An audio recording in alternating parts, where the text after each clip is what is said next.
بسم اللہ الرحمن الرحیم۔ السلام علیکم ناظرین، ملک بھر کی طرح قمبر میں بھی چہلم حضرت امام حسین علیہ السلام بڑے ہی عقیدت و احترام کے ساتھ منایا گیا۔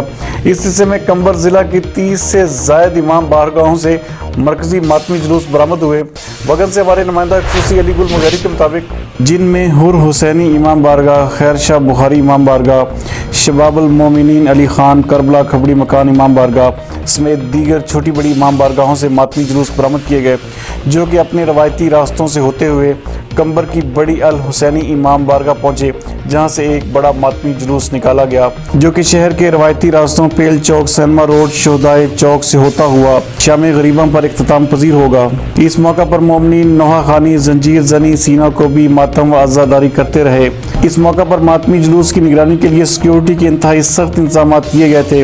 داخلی و خارجی راستوں پر چیکنگ کا سلسلہ بھی جاری رہا۔ مزید اس حوالے سے دیکھتے ہیں علی گل مغیری کی یہ رپورٹ۔